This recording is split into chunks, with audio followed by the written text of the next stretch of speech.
Morning po. Buksan natin ang ating mga Bible sa Genesis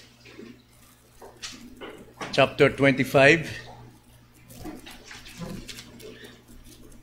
para po sa ating Sunday School pansamantala dahil galing po ng Hong Kong si Pastor RJ, so hindi siya nakapag-prepare ngayon from Hong Kong sa may Burham Park.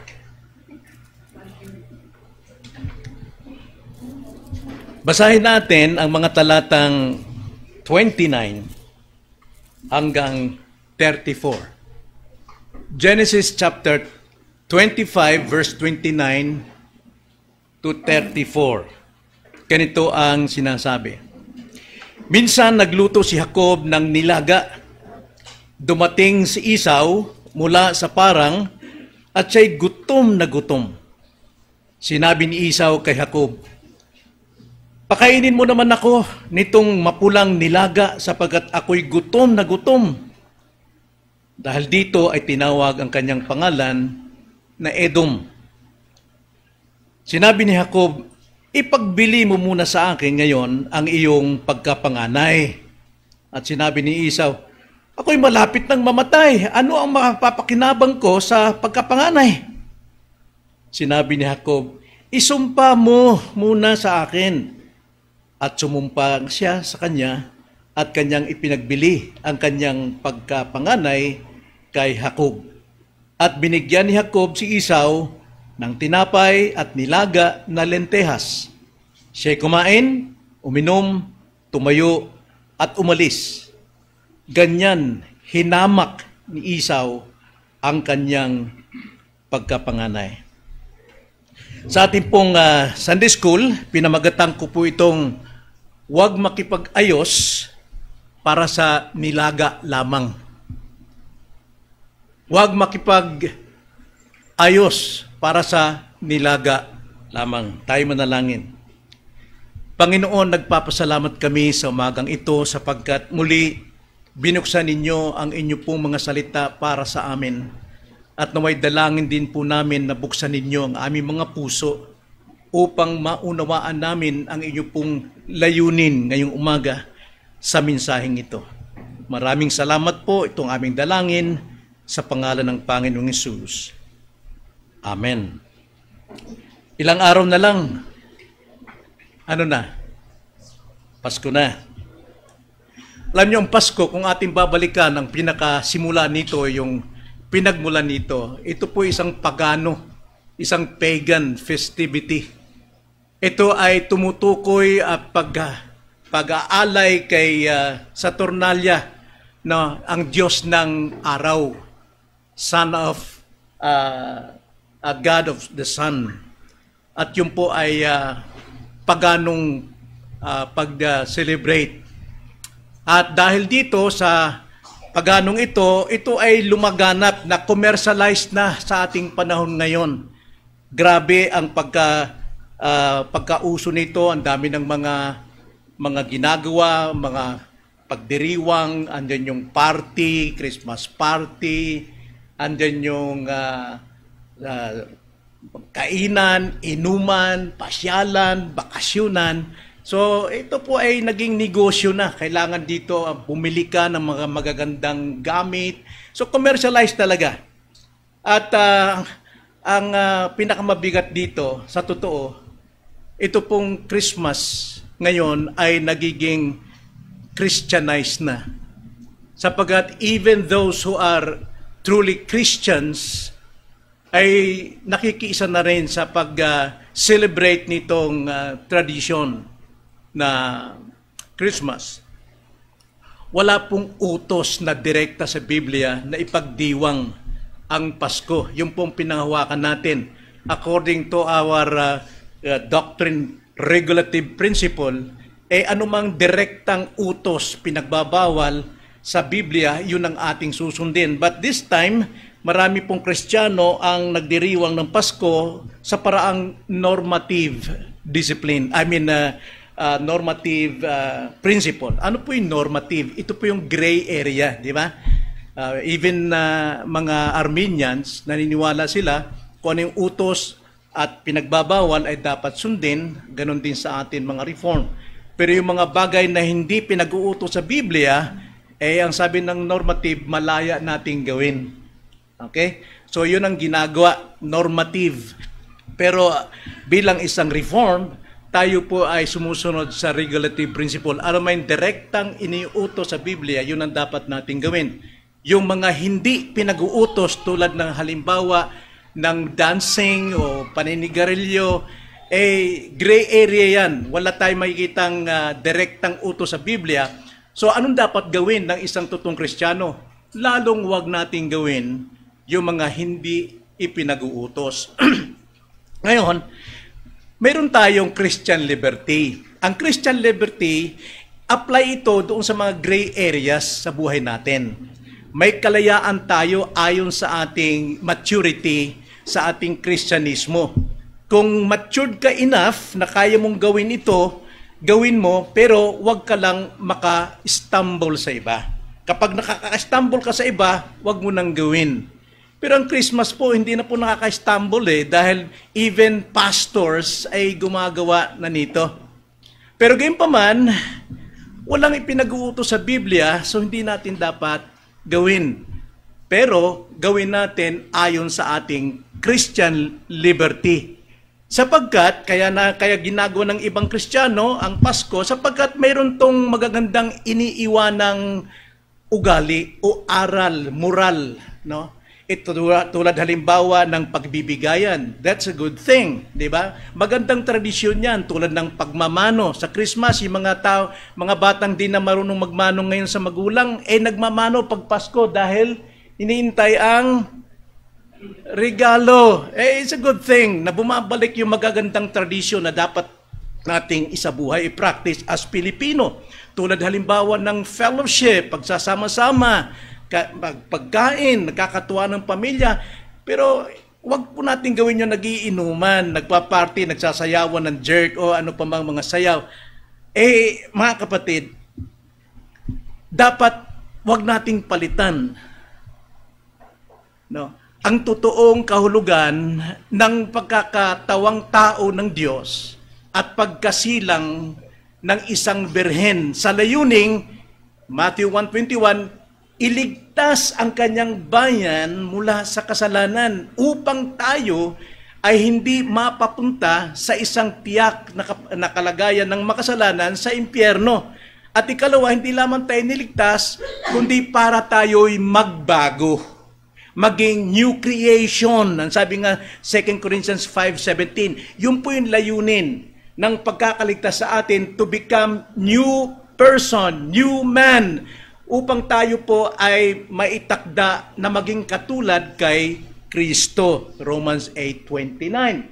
So, kasama ba itong makisawsaw tayo sa sanlibutan, yung pagiging bago nating pagkatao? Hindi po. Kaya wag po nating ipalit ang spiritual na bagay sa mga physical. Wag nating i-negotiate ang ating pong spiritual things sa mga bagay na physical. Hindi ko sinasabing hindi tayo mag-celebrate ng Christmas. Lalo pagka nagregalo sa akin, it's a good thing na may magregalo sa akin. Isang bagay, maganda yan, di ba? Pero yung magsisayaw tayo, magdi-disco tayo, magiinuman tayo, hindi tayo kasama dyan. Huwag natin ipagpalit yung spiritual to a physical. Sapagkat ito po ang nangyayari dito kay Esau sa ating binasa. Si Esau po ay pinagpala ng Diyos na siya po ay maging panganay na anak. At ang pagiging panganay na anak ay katulad yan sa pagiging Kristiyano sa ating panahon. At ito ang malungkot sapagkat yung karapatan niya bilang isang panganay na anak ay pinagpalit niya sa isang nilagang lentehas, isang mangkok na nilaga. Now dito po sa ating binasa, kilala natin si Jacob and Esau. Nung sila po ay ibinuntis pa lamang, according to Romans 9, nasa prophecy na ng Panginoon yan, na ang bunso ang magiging panganay. Jacob I love, but I hate Esau. Bakit po? Wala po siyang pagpapalaga sa kanyang spiritual na pamana, yung kanyang pagiging panganay. Pero si Jacob, sa katotohanan, ang pangalang Jacob, ang ibig sabihin is supplanter. Ang ibig sabihin, heel catcher. Siya yung mahilig sumapaw, humahalili. Yan ang buhay ni David. Isa siyang deceptor. Isa siyang mandaraya, mapanlamang. Yan si Jacob.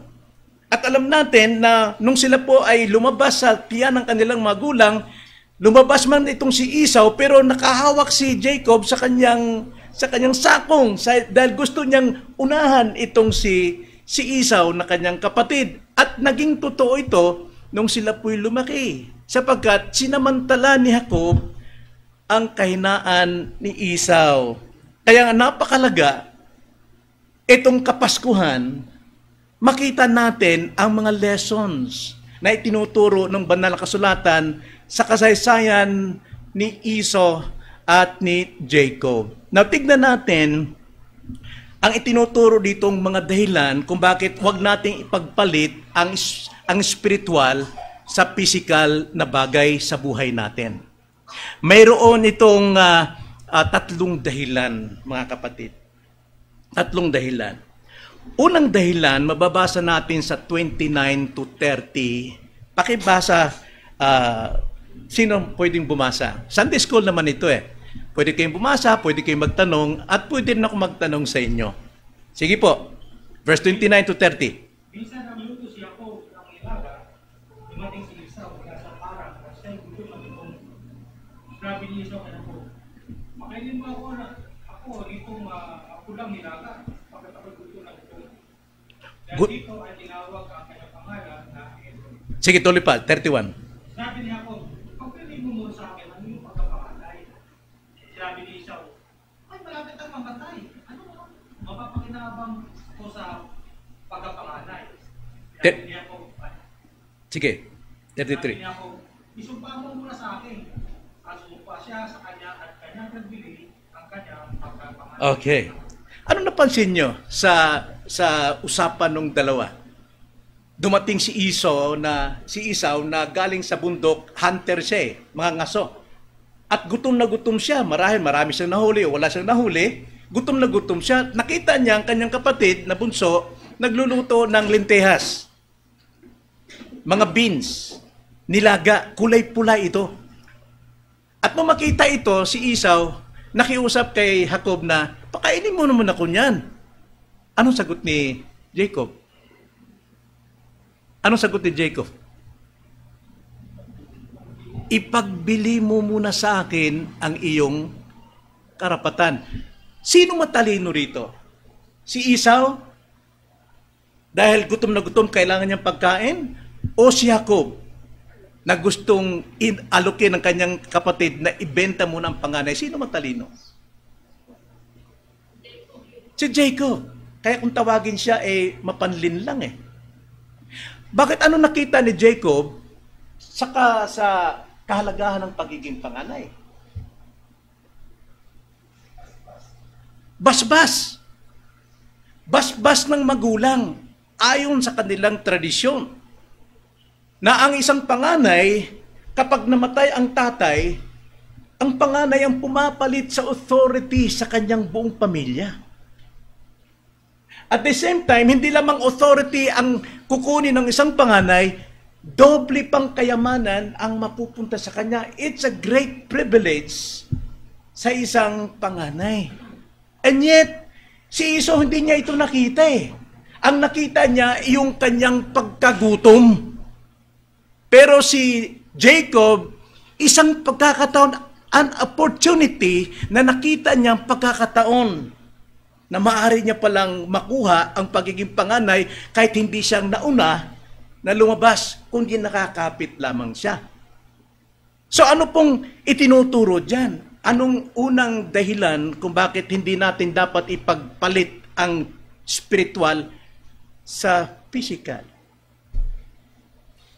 Unang-una, hindi natin pwedeng ipagpalit ang spiritual sa physical dahil ang spiritual ay napakamahal. Spiritual is so precious. Yun ang nakita ni Jacob dito. Napakamahal nito, mga kapatid. Alam ni Jacob ang kamahalan ng pagiging panganay. Dahil hangad niya na ito yung paraan na kanyang makukuha ang mahusay niyang panlilinlang. Pagkakataon yun gutom na gutom, walang magawa itong si Jacob. Si Jacob naman ay gusto niyang ipagpalit.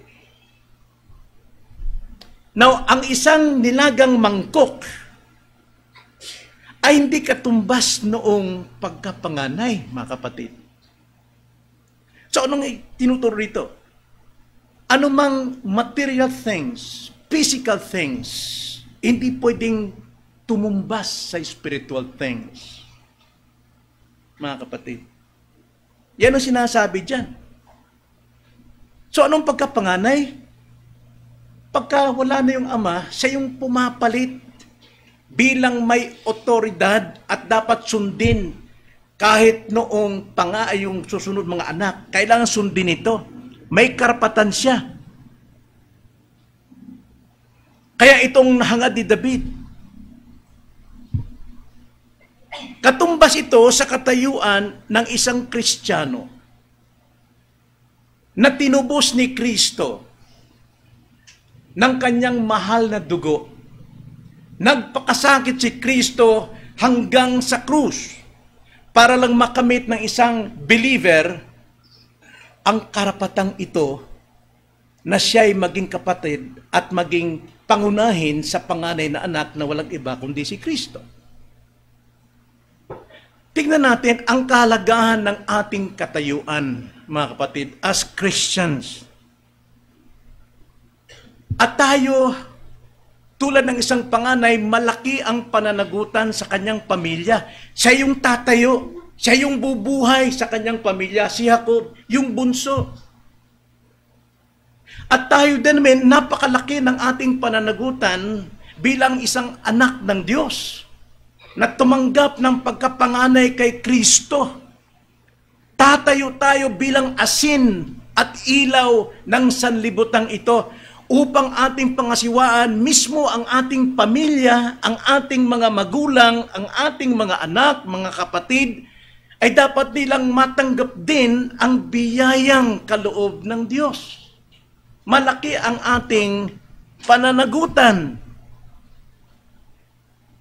At ang kagandahan nito, yung ating pong kaligtasan, now and not yet, double po yan. Dito pa lamang sa lupa, ligtas na tayo. Kapag tayo pumikit dito sa ating physical, tuloy-tuloy po ang buhay na walang hanggan. Now and not yet, double portion po yung ating kaligtasan. Kaya nga lamang, dito sa lupa, wag nating pagpalit ang ating spiritual sa mga physical na nakikita natin. Like, for example, this tradition. Maraming Kristiyano po ang nawawala po sa kanyang pagkakristyano dahil siya'y umaangkop sa hubog ng sanlibutan.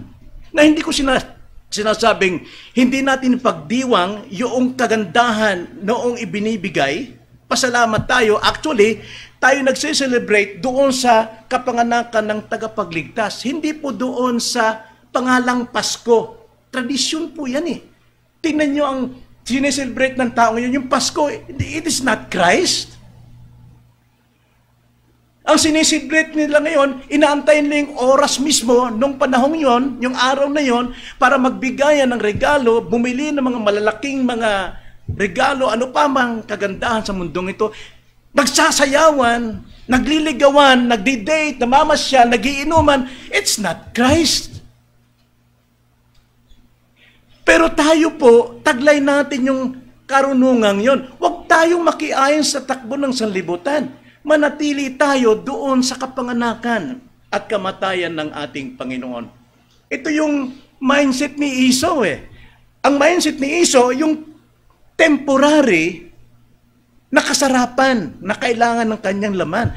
Pero si Jacob, tumitingin siya sa eternal.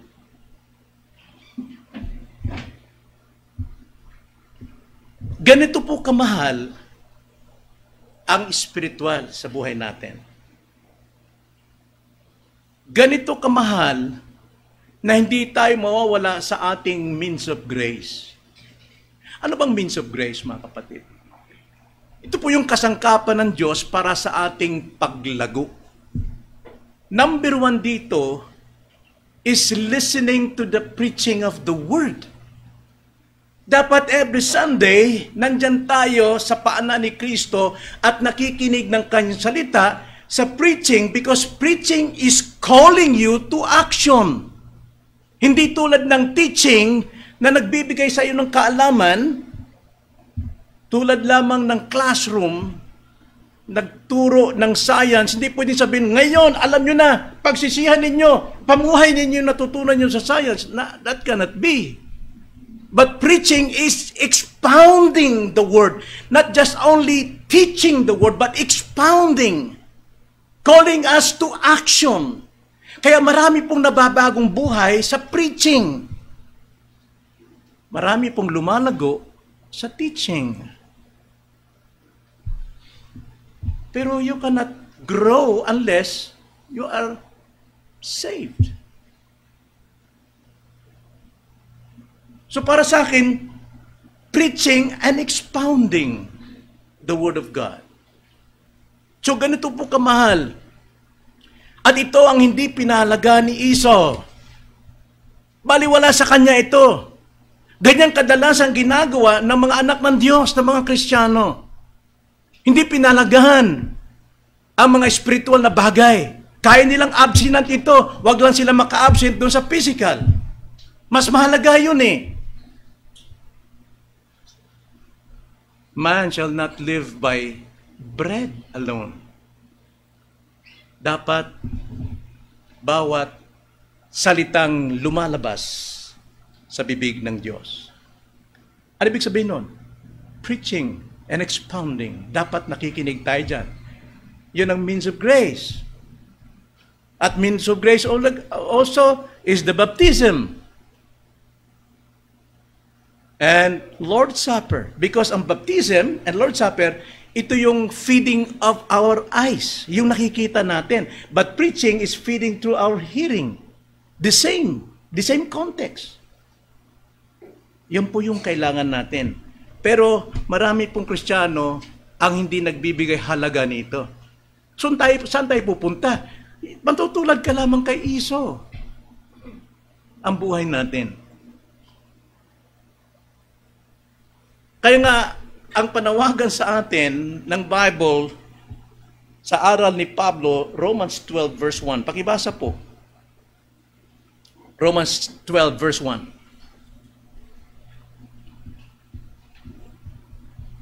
Kaya nga, mga kapatid, sinasabi ko sa inyo, alang-alang sa mga kababawan ko, na inyong ialay ang inyong mga katawan na isang handog ng buhay. Pagdaan na magpiyat-piyat ito, at siya ninyong makapirang pagpipilipo. Yes, verse 2. Huwag ninyong tularan ang sanlibutan sa kundi magbago kayo sa pamamagitan ng pagbabago ng inyong pag-iisip. Ito ang patunayan ninyo ang kakawin ng mabuti, masira-sira at tubos ng kalooban ng Diyos. Nakita nyo? Kung wala pong paghahandog ang ating sarili sa ating pong pagsamba, paglilingkod, verse 1, hindi po natin malalaman kung ano talagang kalooban ng Diyos. Hanggat hindi natin napapakinggan ng preaching of the Word, expounding the Word of God, walang gabay yung ating isipan, kundi ang makiisa sa hubog ng sanlibutan. Kaya napakalaga po ang means of grace. Then ikalawa, dahilan mga kapatid, bakit hindi natin dapat ipagpalit ang spiritual sa physical. Ano yung una? Dahil ang spiritual ay napakamahal. It's so precious. Then ikalawa, mga kapatid, na dahilan, pagkagutom ay hindi po kamatayan. Pagkagutom, hindi po kamatayan. Pakiramdam natin isang kainan lang, pag hindi tayo nakakain, mamamatay na tayo Pero nasubukan ko 2 days, walang kain, hindi mo ako namatay.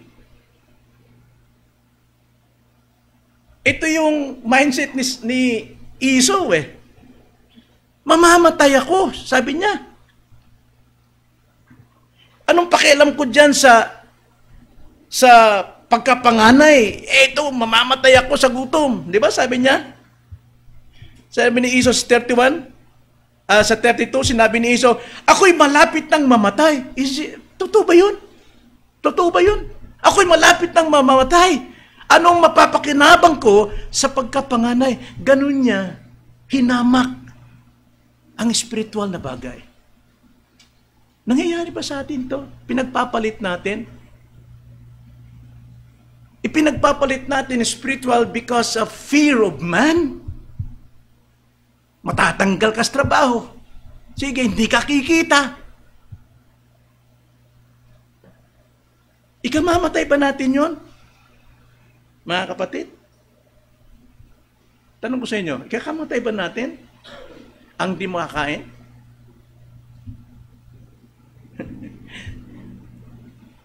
Totoo, si Esau, nakaramdam talaga ng gutom, pagod Pagod talaga, gutom na gutom siya. Normal lang yun na makaramdam tayo ng gutom, mga kapatid.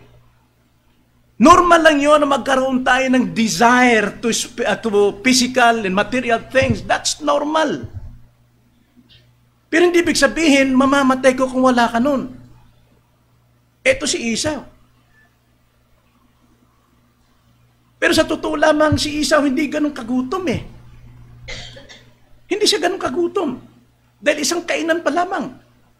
Hindi pa siya umabot ng 30 days o 40 days sa ilang. Si Jesus Christ, tao siya. After 40 days and 40 nights, doon lang siya nakaramdam ng gutom.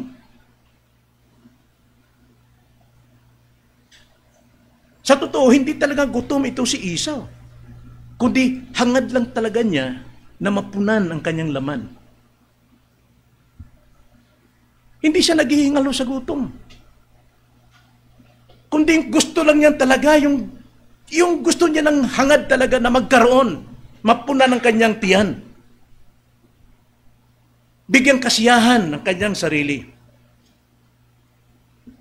Ganyang karamihan din sa Kristiyano.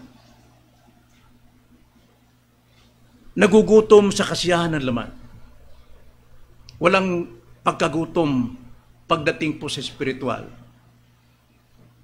Mas tatalikuran nila ang mga bagay na magpapalago sa kanila kaysa yung magpapahina ng kanilang spiritual dahil sa laman.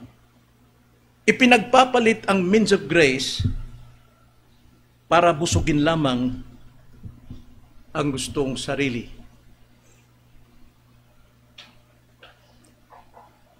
As Christian, mga kapatid, kung ating pakikinggan ang salita ng Diyos, like for example, pakibasa ang Colossians chapter 3 verse 5, yung lust of the flesh, yung desire ng ating sarili, nagdidikta sa atin. Anong sabi dyan sa Colossians chapter 3 verse 5? Pakibasa po. Patayin ninyo ang anumang makalupa na nasa inyo, ikiapid, kalungingan, masamang kita, masamang pagnanasa, at kasakiman na ito'y pagsamba sa mga Diyos-Diyosan.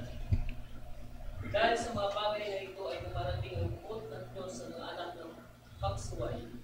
Tama. Ang mga ito rin ang nilakaran ninyo noong una, pag kayo'y nabubuhay pa sa mga bagay nito. Okay. Ngunit ngayon ay itakwin ninyo ang lahat ng mga ito, galit, uot, masasamang pag-iisip, kanalain, at maruming pananalita mula sa inyong piling. Okay. So ang sabi po dyan, patayin natin yung makalupa. Na ang context dito, kausap ni Pablo, hindi po unbelievers, kundi mga Christians. Pero, naghahangad pa rin sa makalupang hangarin. Kaya, sa totoo, dahil sa hangad nila'y physical, panlupa, earthly, hindi maring hindi magkasala.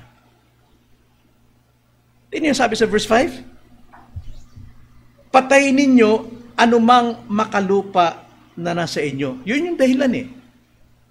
Yung sinful desire ng isang taong makalaman, makalupa. At kapag hindi natin napatay yung desire na yon, yung lusts na yon, mga kapatid, kasama dyan ang pakikiapid. Na pakikiapid, hindi lamang sa physical o ano pa man, mati sa mata. Matthew 5:8. Di ba? Looking doon sa opposite sex, nagkukumit ng fornication. 5:18, I think. Pakikiapid, karumihan. So lahat ng karumihan, dancing, discoing, inuman, masamang pita, masamang pagnanasa, at kasakiman. Ano ang lahat ng ito?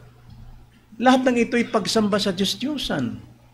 Kasi mas binigyan mo ng panahon at lakas itong mga bagay na panlupa kaysa sa spiritual. Dinidiyos mo ito. Sabi nga sa Matthew, di ba? We cannot serve two masters. Kasi, kamumuhin natin isa, ibigin natin ng isa. Tatalikuran natin ng isa, sasambahin natin ng isa. Kaya nga, Christian, mayroon pa rin tayong kalayaang mamuhay sa laman. Kasi mayroon pa tayong remaining sin. But, mas malakas ang nasa atin. Mas makapangyarihan yung nasa atin kaysa sa sanlibutan. Kaya ating suriin, tignan ng ating sarili, nasaan na ba ako ngayon? Ano ba itong ginagawa ko? Romans 8, verse 5 to 8. Romans 8, pagkilatis ng ating sarili as Christian dahil hindi ito magagawa ng isang unbeliever na alam niya kung ano yung laman at spiritual. Romans 8, 5 to 8. Please, pakibasa.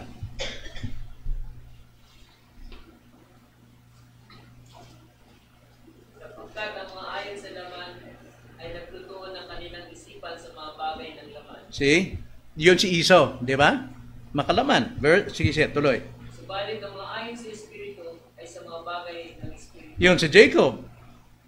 Sapagkat ang kaisipan ng laman ay kamatayan. Subalit ang kaisipan ng Espiritu ay buhay at kapayapaan. Yes. Sapagkat ang kaisipan ng laman ay pagkampun laban sa Diyos. Sapagkat hindi ito nagpapasakop sa kautusan ng Diyos. Hindi nga maaari. Yes. At ang mga nasa laman ay hindi makapagbigay ng good sa Diyos. Yes. So nakita nyo, pinapakita ni Pablo rito, ang pagkakaiba, yung pamumuhay sa Espiritu at pamumuhay sa laman. Ipinakita rito ni Pablo na kung sa Espiritu ka, buhay. Magandang buhay, buhay ng Diyos ang ipinamumuhay mo. Pero kung nandun ka sa laman, mga kapatid, kamatayan. Kamatayan talaga. Kamatayan ng atin, relasyon natin sa Panginoon, relasyon natin sa iglesia, relasyon natin sa mga kapatid, namamatay. Napuputol. At hindi lang yon, mayroon pang 3 sapagkat. Ano sabi ng verse 5? Sapagkat. Sapagkat ang mga ayon sa laman ay nagtutuon sa kanilang isipan sa mga bagay laman. Materialistic. Then verse 6, sapagkat ang kaisipan ng laman ay kamatayan. Verse 7, sapagkat ang kaisipan ng laman ay pagkapuot laban sa Diyos. See, iniibig natin yung ibang Diyos-Diyosan.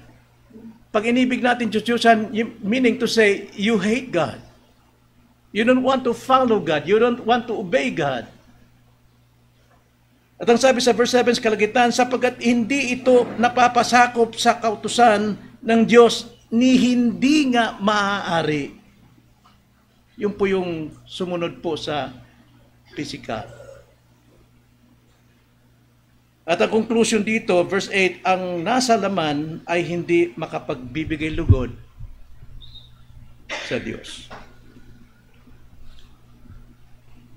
So sa tuwing tayo po ay pinagpapalit natin ng spiritual sa mga physical, ano pong nangyayari? Anong nararamdaman ng espiritong nananahan sa atin? Nasa atin ang espiritu ni Christ, di ba? Galatians chapter 4, verse 6. Hindi na mawawala yun. So, anong nangyayari sa espiritu kapag tayo po ay naghahangad ng laman? Tulad ni Esau. Siguro basahin natin ang 1 Thessalonians chapter 5, verse 19. 1 Thessalonians chapter 5, verse 19. Pakibasa po kung nandiyan na. Huwag ninyong patayin ang hingas ng Espiritu. Okay. Huwag ninyong patayin. Sa English niyan, ano ba sa English?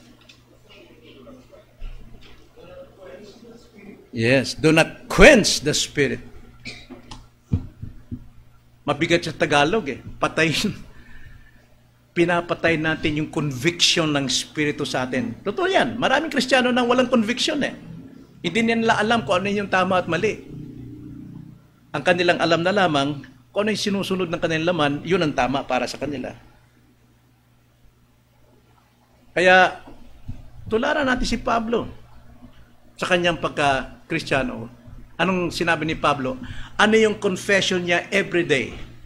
Pagpunta niya sa ministeryo, pagpunta niya sa counseling, pagpunta niya sa pag-evangelize sa mga unbelievers, pagpunta niya sa lahat ng bagay. Anong dala-dala ni Paul na prinsipyo? Sinulat niya yan, Galatians 2:20. Ano sabi sa Galatians 2:20?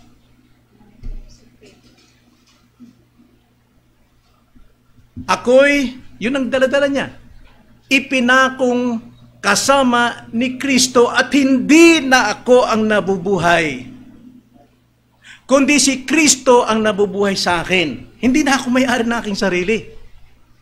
Pero malaya pa rin akong may pamuhay ang sarili kong ito, bagamat si Kristo na nagmamayari at nakatira sa akin. Anong gagawin ko? Ang sabi niya, at ang buhay na ikinabubuhay ko ngayon sa laman ay ikinabubuhay ko sa pamamagitan ng pananampalataya sa anak ng Diyos na nasa akin, na nagmahal at nagbigay ng kanyang sarili dahil sa akin. Anong pinamumuhay ni Paul? Ang kanyang living bond with Christ. Ang kanyang buhay na relasyon kay Kristo. Kanyang pananampalataya. Kaya nga sabi sa Romans 1:17, the righteous shall live by faith. Kahit saan siya. Abroad, sa bus, sa jeep, sa traffic, sa kusina, living by faith. Living to his living connection with Christ. Pananampalataya po. Kailangan palaguin natin at patatagin ang ating dugtungan kay Kristo. Every day. In our faith, anong sunod? Itustos ang katotohanan. Itustos ang kabutihan. Itustos ang pagpipigil sa sarili. Kailangan tayo lumago sa ating pananampalataya. So yun po yung dahilan kung bakit hindi natin dapat ipagpalit ang spiritual sa physical. Una, dahil ang spiritual ay napakamahal.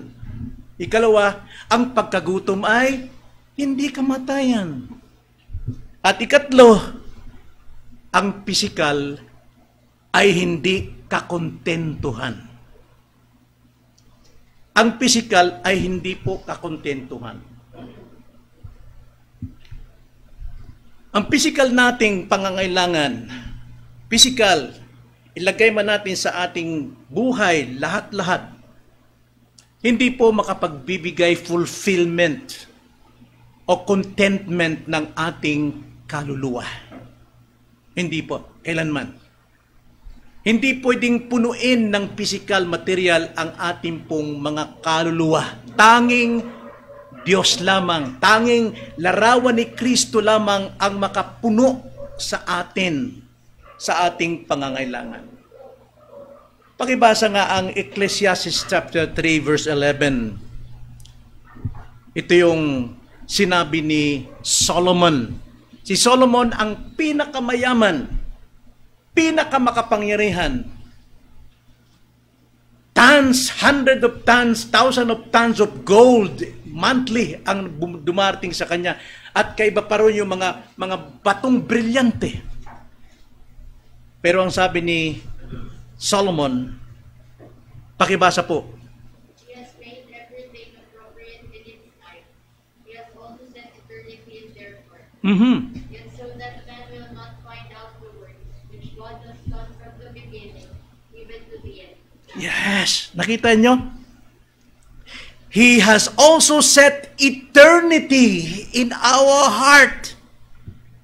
Naglagay siya ng eternidad sa ating puso na kahit ang mundo pa, lahat ng kayamanan sa mundo, ang ilagay mo dyan cannot fill up your soul.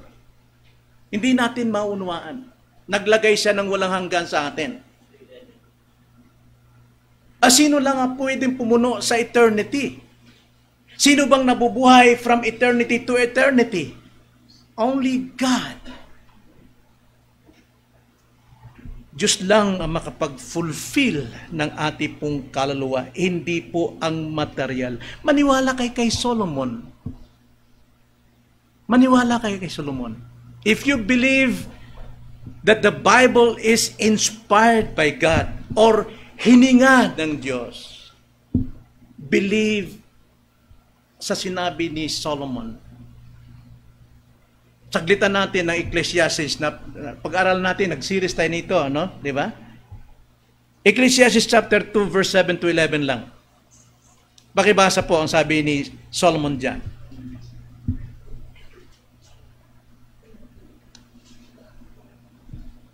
Seven to 11.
Wow. 11.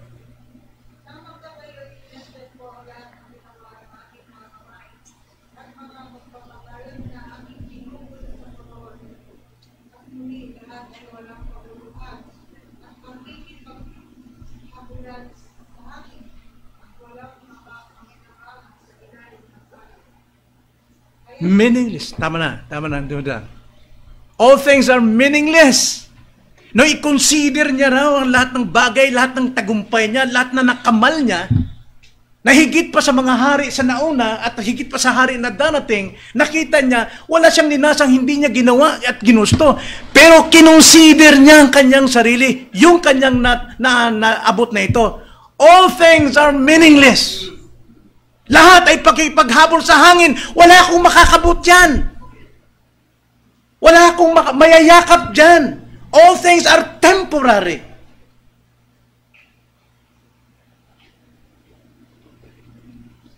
But eternal things are eternal. Mga kapatid, maniwala kay Solomon. Huwag niyong ibigay lahat ng kaluluwa niyo na mag-attempt na makuha lahat ng kayamanan. What does it profit a man if he gains the whole world, loses his own soul? Luke chapter 9 verse 25. What does it profit a man? Only God can satisfy our soul. Kaya hanapin natin ang totoo nating pagkagutom. Gutom tayo, pero nakatuon tayo sa physical. Gutom tayo, nakatuon tayo sa material. Gutom tayo, nakatuon tayo sa iba't ibang bagay. Pero hanapin natin ang totoo nating pagkagutom. Ano ba yung eternity sa atin? Sa ano bang kinagugutuman ng eternidad nito na nandiyan sa aking puso? Mga kapatid, tumulad tayo sa isang usa na hinahabol ng mga ngaso. Pagod na pagod, uhaw na uhaw. Gusto niyang makainom ng sariwang batis. Why you so downcast, O my soul? Put your hope in God. Only God can satisfy our thirst. Tanging Diyos lang. Kaya huwag kayo makipagnegosyo para lamang sa nilaga. Huwag natin pagpalit ang spiritual sa mga physical, mga kapatid. Tularan natin si Paul, mayaman, makapangyarihan. As a Pharisee, member of the Sanhedrin, nasa kanya lahat ng kapangyarihan. At hindi pa siya natuwa ron, gutom pa rin siya, pinagpapatay niya, pinagkukulong niya, pinaguhuli niya mga Kristiyanong may takot sa Diyos. Pero siya'y kinatagpo ng Panginoon. At ang sabi niya sa Philippians chapter 4 verse 11 to 13, I have learned to be content.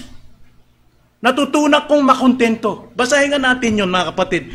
Philippians 4, 11 to 13. Sa kabila ng lahat na ito, pinaggugulpi siya, pinagbabato siya, na-shipwreck siya ng ilang beses, lumulutang-lutang siya sa tubig, na muntik nang mamatay, siya'y kinamumuyan ng kanyang kapatid, ng kanyang kababayan, even Christians. Pero sabi niya, pakibasa, 11 to 13. Sige po. Read. Philippians 4:11.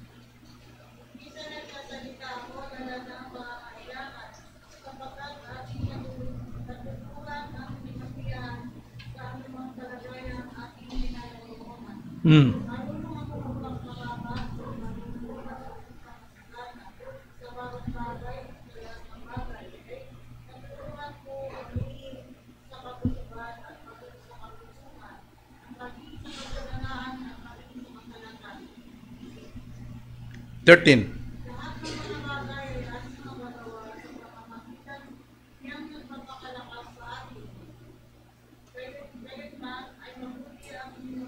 No, okay na.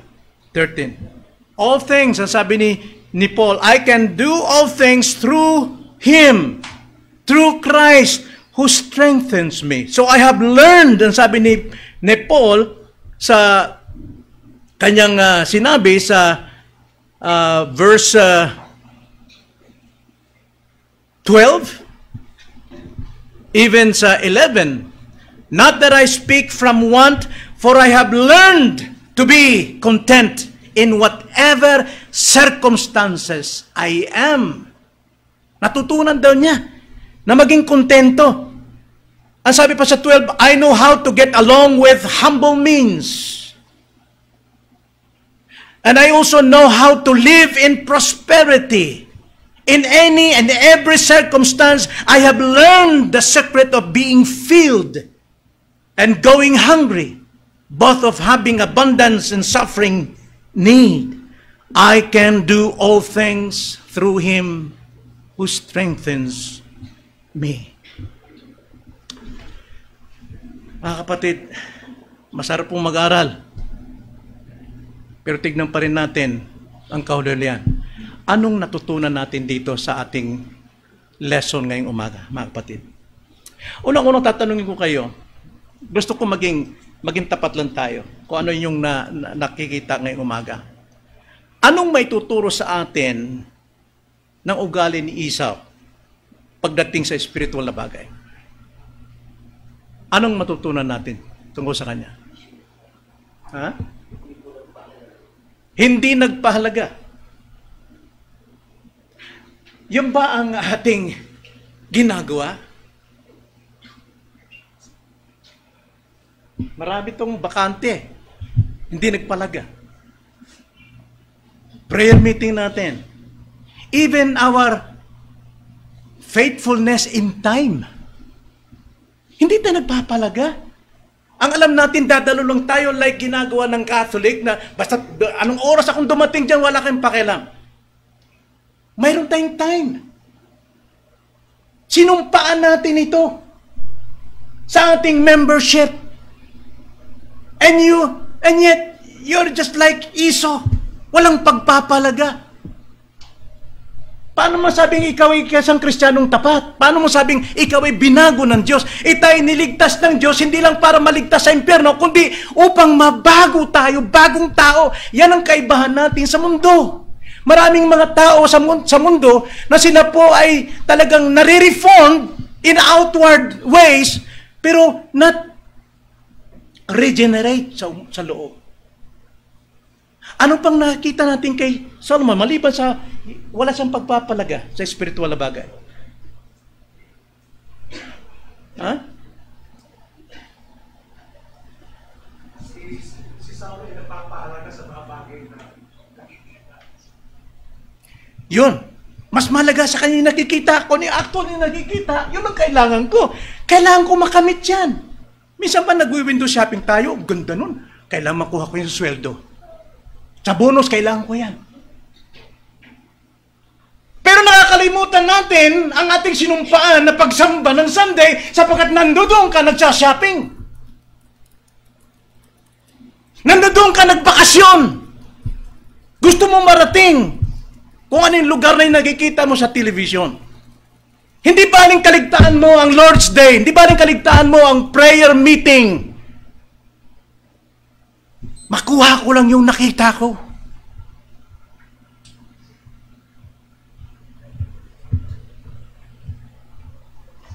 Ano pa nakita natin kay Esau?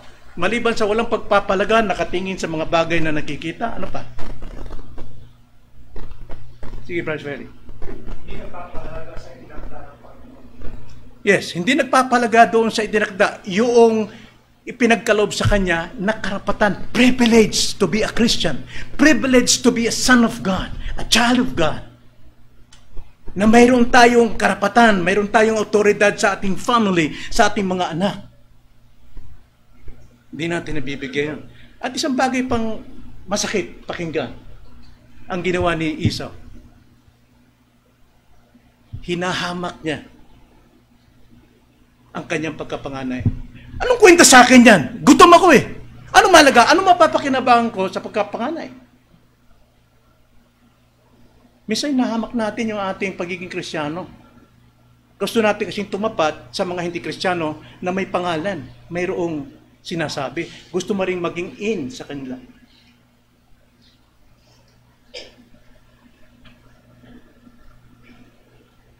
Then, sobra na ron, pumunta naman tayo kay Jacob. Anong may tuturo natin sa atin sa ugali ni Jacob pagdating sa spiritual na bagay?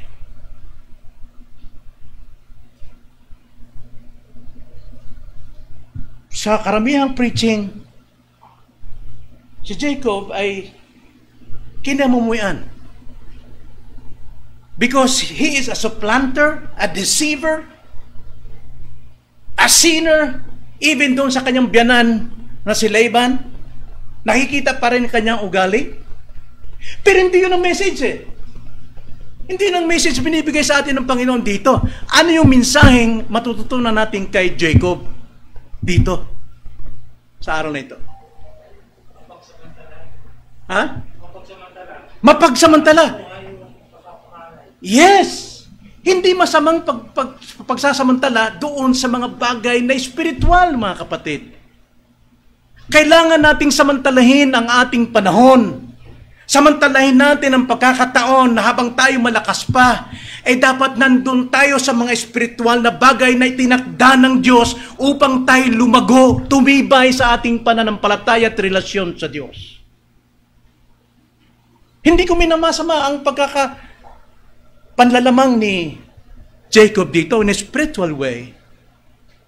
Dapat una siya palagi sa sanlibutan. Dapat siya nakikita, tinitingala ng sanlibutan, na ikaw ay may timpla, na ikaw ay nagliliwanag sa kadiliman. Hindi yung negative side ni Jacob. Anong conclusion ng God through Paul sa Romans 9? Jacob I loved, Esau I hate. Yun po yung meaning. Ano pang matutunan natin kay Jacob? Hindi lamang mapagsamantala ng pagkakataon. Ano pa? So, handa niyang ibigay yung bagay na nasa kanya. Nakita niya yung pagkakataon sa spiritual na bagay. Yes. Masarap yung niluto niya eh. Oy, talaga. Nakinin niya yun eh. Kulay-pula no? Nakita niya yung pagkakataon, mas mahalaga yung spiritual. Yes. Minsan ganun din tayo mga kapatid. Minsan sa mga kaibigan natin, makilala natin, mga magulang natin, handa tayong pagkaloob yung anumang nasa atin, makuha lang natin ang kanilang puso patungo kay Kristo.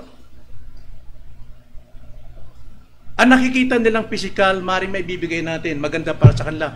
Pero, ang hangarin natin ay makuha sila para kay Kristo.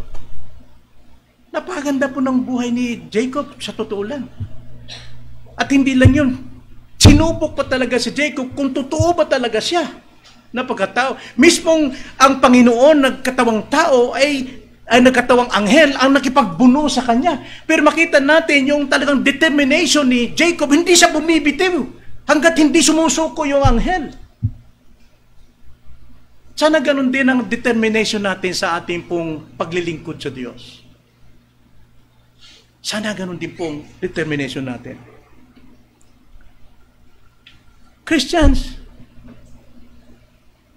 nag-series tayo about spiritual growth, adding to our faith, what? Sana lagi nating idagdag sa ating panampalataya yung ating mga natutunan.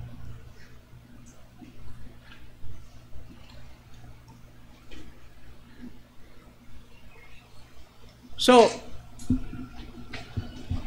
sa mga walang malinaw na relasyon pa kay Kristo, marahil may kinakausap tayo dito na wala kayong paghahangad sa inyong relasyon, katayuan kay Kristo. Hanggat hindi kayo naghahangad, mga kapatid, na lumapit sa mga bagay spiritual, tungkulin natin yan. Kaya nga may calling, mayroong external call of the gospel. Nagpipreach para tawagin ka na ikay makinig, pero hindi ang makapagliligtas sa iyo yan. Kundi kailangan buksan ka ng Espiritu nang sa ganun maunawaan mo ang pinapangaral. You must be born again. Pero katungkulan natin, it is a common grace for us to listen to the preaching of the Word. Hanggat wala kang pagnanasa sa bagay na yan, mga kapatid, ikay nananatili sa hatol sa impyerno. Patungo ka sa kapamakan. Wala kang mamanahin. Makamtan mo man ang buong mundo, lahat ng kayamanan sa mundo, isaksak mo man sa iyong sarili, ligaw pa rin ang kaluluwa mo. Mapapahama ka pa rin.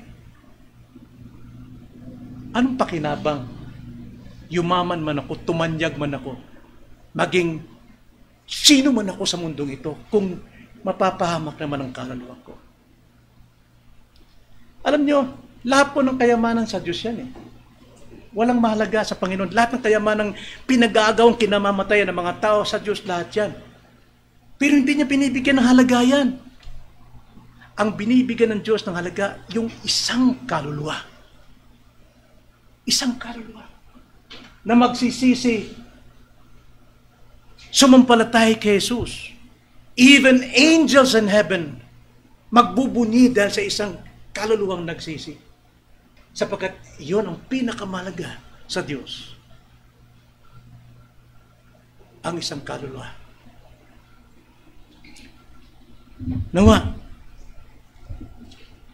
nakita natin ang mga dahilan kung bakit hindi natin dapat ipagpalit ang mga spiritual na bagay sa mga pisikal. Tayo manalangin. Panginoon, salamat po sa inyong mga salita. Naming natutunan ngayong umaga. Nawa ito'y tumatak sa aming mga puso. Huwag nang maalis, Panginoon.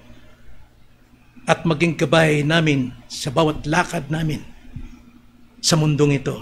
Anumang kalagayan, trabaho man, eskwelahan man, negosyo man, tahanan man, palengke man, Panginoon, lagi naming tatandaan ang daladala ni Pablo saan man. Na ako'y kasamang namatay kay Kristo at hindi na ako ang nananahan, kundi si Kristo ang nananahan sa akin. At ang buhay na ikinabubuhay ko ngayon ay ikabubuhay ko sa panampalataya kay Kristo na nagmahal at nagbigay ng kanyang buhay para sa akin. Kaya Lord, bigyan niyo ako ng lakas. Bigyan niyo kami ng lakas, karunungan, na huwag naming ipagpalit ang spiritual sa pisikal. Jesus' name.